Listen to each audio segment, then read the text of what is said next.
ശബരിമല ശാസ്താവിന് ഇനി മുതൽ സ്വർണ്ണ തളികയിൽ നിവേദ്യം. അമേരിക്കൻ മലയാളിയായ സുരേഷ് കുമാറാണ് അയ്യപ്പന് സ്വർണ്ണപാത്രങ്ങൾ സമർപ്പിച്ചത്. ഇന്ന് ദീപാരാധന മുതൽ ഈ സ്വർണ്ണപാത്രങ്ങളാകും പൂജാകർമ്മങ്ങൾക്ക് ഉപയോഗിക്കുക.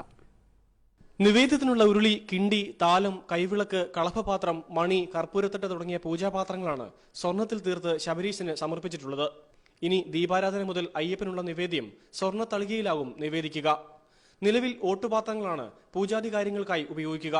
ഇവ മാറ്റി 3,17,00,000 രൂപ ചിലവിൽ 15.85 കിലോഗ്രാം തൂക്കം വരുന്ന പൂജാപാത്രങ്ങളാണ് സമർപ്പിച്ചിരിക്കുന്നത്. ആറന്മുള പാർത്ഥസാരഥി ക്ഷേത്രത്തിൽ സൂക്ഷിച്ചിരുന്ന സ്വർണ്ണപാത്രങ്ങൾ ഇന്ന് 11:30 ശബരിമലയിലേക്ക് കൊണ്ടുപോയി. അമേരിക്കൻ മലയാളിയായ വ്യവസായി പാലാഴിയിൽ സുരേഷ് 1 വർഷം മുമ്പേ ഇവ ശബരീശന് സമർപ്പിച്ചിരുന്നു. എന്നാൽ ഇൻഷുറൻസ് പരിരക്ഷയില്ലാതെ ഇവ സൂക്ഷിക്കാനാകില്ലെന്ന് ദേവസ്വം ബോർഡ് നിലപാടെടുത്തു. 3.17 കോടി രൂപയ്ക്ക് ഇത് ഇൻഷുർ ചെയ്തിട്ട് ആ പേപ്പർ ദേവസ്വം ബോർഡിന് കൊടുത്തിട്ടാണ് ഇപ്പോൾ ഓർഡർ മേടിച്ചത്.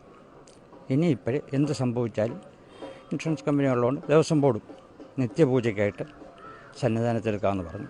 നേരത്തെ അയ്യപ്പന് സ്വർണ്ണപാത്രങ്ങളിൽ പൂജ നടത്തുന്നതാണ് നല്ലതെന്ന് ദൈവപ്രശ്നത്തിലും തെളിഞ്ഞിരുന്നു. ഏഷ്യാനെറ്റ് ന്യൂസ്, പത്തനംതിട്ട.